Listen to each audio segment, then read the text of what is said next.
Hi all of you, welcome back to Ramareddy Maths Academy. ఈ video అయితే మనకి non linear programming problem గురించి discuss చేద్దాము.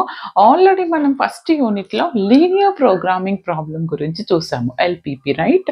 మరి ఎల్పిపికి ఎన్ఎల్ఎల్పికి డిఫరెన్స్ ఏంటో మీకు ఫస్ట్ తెలుసుంటే మీరు ప్రాబ్లమ్ని ఏ విధంగా ఇచ్చినా సాల్వ్ చేయగలుగుతారు. ఇది మనకి యూనిట్ 4లో ఉంది. ఓకే, క్వశ్చన్ నెంబర్ 1, 2లో ఉంటే ఎల్పిపి అండ్ 2, 3, 4, 5, 6, 7లో ఉంటే ఎన్ఎల్ఎల్పి, రైట్?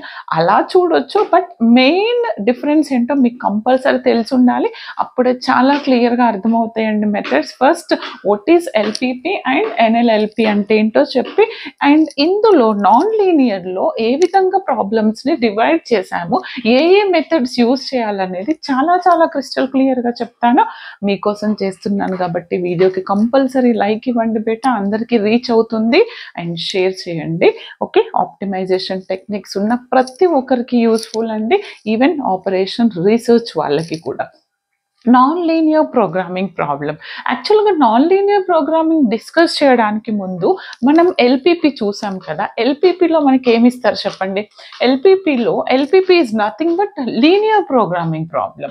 ఇది లీనియర్కి నాన్ లీనియర్కి మీకు డిఫరెన్స్ ఏంటి అని అంటే, మనకి లీనియర్లో first optimization maximum, what is that optimization? Objective function ఇస్తారు, మనకి తెలుసు కదా, either maximum, minimum or optimization max Z or min Z function ఇస్తారు. దానితో పాటు సబ్జెక్ట్ టు ద కన్స్ట్రెంట్స్ ఇస్తారు.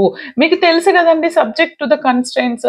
ఆ subject to the constraints either less than or equal to or greater than, less than or greater than or equal to ఉంటాయి, అవునా?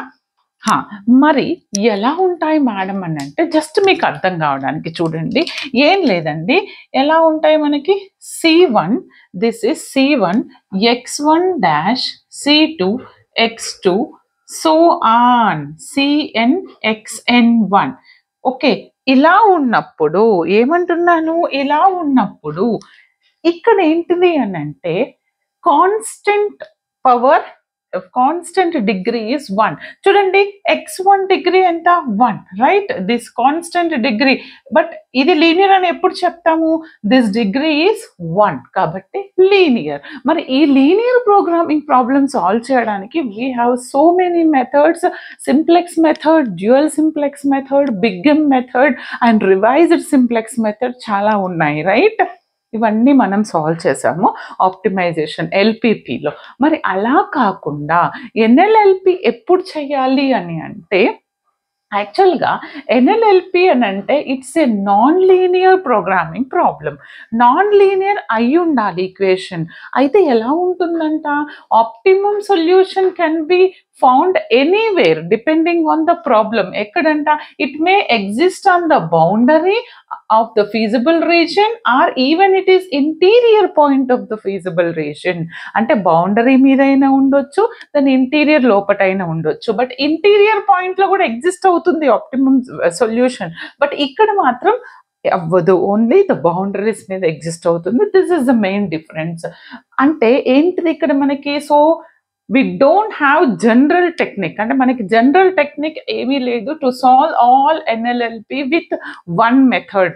అంటే అన్ని ఎన్ఎల్ఎల్పిస్కి మనం ఒకటే మెథడ్ యూజ్ చేసి సాల్వ్ చేయడం అనేది కష్టము. ఎందుకని అంటారా?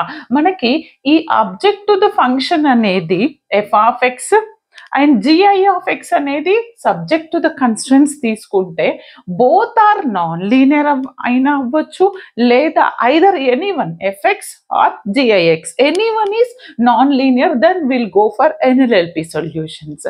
ఏ ఒక్కటి నాన్ లీనియర్ అయినా, రెండు నాన్ లీనియర్ అయినా మనం non linear programming problem use చేస్తాము. అండ్ ఇది ఎలా క్లియర్ డిఫరెన్స్ అనేది ప్రాబ్లం చేసినప్పుడు మీకు అర్థమైపోతుంది. ఫస్ట్ ఆఫ్ ఆల్ ఈ నాన్ లీనియర్ని ఎన్ని మెథడ్స్లో డివైడ్ చేశారు అని అంటే, ఎన్ఎల్ఎల్పికి 2 టైప్స్. ఒకటి with constraint, without constraints. Without constraints ఇస్తే ఏ మెథడ్స్ యూజ్ చేయాలి, ఏ కండిషన్స్ యూజ్ చేయాలో చెప్తాను. విత్ కన్స్ట్రెయింట్స్ ఇచ్చినప్పుడు ఈ 2 యూజ్ చేస్తాము. ఇక్కడ కూడా మెయిన్ డిఫరెన్స్ ఎక్కడ వస్తుందో నేను చెప్తాను చూడండి. ఇక్కడ వితౌట్ కన్స్ట్రెయింట్స్ ఇచ్చినప్పుడు వీఆర్ యూజింగ్ దీస్ 2 మెథడ్స్. ఏంటి, ఒకటి quadratic forms and another one is non quadratic forms. మరి క్వాడ్రటిక్ ఫార్మ్స్లో ఏం చేస్తారు మీరు అని అంటే, యాక్చువల్గా ఈ క్వాడ్రటిక్ ఫార్మ్లో మనం Hessian matrix is reduces to symmetric. Okay, but non క్వాడ్రటిక్లో మనం ఏం చేస్తాము అని అంటే ఎలా అంటే ఇక్కడనేమో ఏషియన్ని సిమెట్రిక్లోకి కన్వర్ట్ చేస్తాం. ఇక్కడ ఏం చేస్తాం మనము, we have to construct Asian matrix. ఇక్కడ మనం ఏషియన్ మ్యాట్రిక్స్ని కన్స్ట్రక్ట్ చేస్తాము, ఇక్కడ ఏషియన్ని సిమెట్రిక్లోకి కన్వర్ట్ చేస్తాము. మరి విత్ కన్స్ట్రెంట్స్ ఇచ్చినప్పుడు కూడా మనకి 2 మెథడ్స్ ఉన్నాయి. ఒకటి inequality constraints and equality constraints.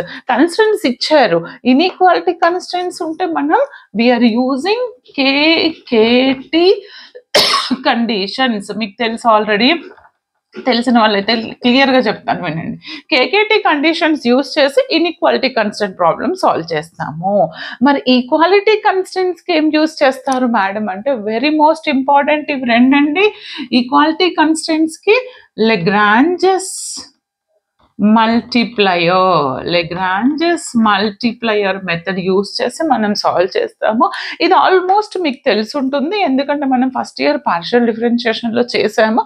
చాలా చాలా సింపుల్గా మీకు అర్థమయ్యే విధంగా ఫస్ట్ వితౌట్ కన్స్టెంట్స్ ఇచ్చినప్పుడు క్వాడ్రటిక్ ఫార్మ్ ఉంటే ఎలా చేయాలి ప్రాబ్లం చేద్దాము, and without constant non quadratic ఇచ్చినప్పుడు ఎలా చేయాలో చెప్తాను, అండ్ విత్ కన్స్టెంట్స్ ఇచ్చినప్పుడు కేకేటీ కండిషన్స్ యూస్ చేసి ఇన్ఈక్వాలిటీ కన్స్టెంట్స్ని ఎలా సాల్వ్ చేయాలి చెప్తాను, అండ్ లెగ్రాంజెస్ మల్టిప్లయర్స్ యూజ్ చేసి ఈక్వాలిటీ కన్స్టెంట్స్ విత్ కన్స్టెంట్స్ని ఏ విధంగా సాల్వ్ చేయాలి చూద్దాం.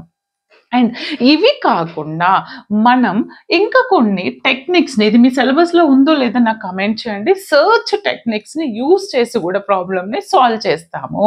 ఈ సర్చ్ టెక్నిక్స్ ఎక్కడ అనంటే, న్యూమరికల్ అనాలిసిస్ నుంచి మనం సర్చ్ టెక్నిక్స్ని యూజ్ చేస్తాము. న్యూమరికల్ అనాలిసిస్ నుంచి అవేంటిదంటే ట్రయల్ అండ్ ఆప్టిమైజ్, ఇవి యూస్ చేస్తాము. ఇది మీకు ఉందో లేదో నాకు కమెంట్ చేయండి, ఉంటే మనం సాల్వ్ చేద్దాం. ఓకే, అర్థమైంది కదా NLLP ఓవర్ వ్యూ. నెక్స్ట్ వీడియోలో మనం వితౌట్ కన్స్టెంట్ మీద ప్రాబ్లం చేస్తాను. మీ లైక్స్, మీ షేర్, మీ కమెంట్ని బట్టి. Okay beta, all the very best. Thanks for watching.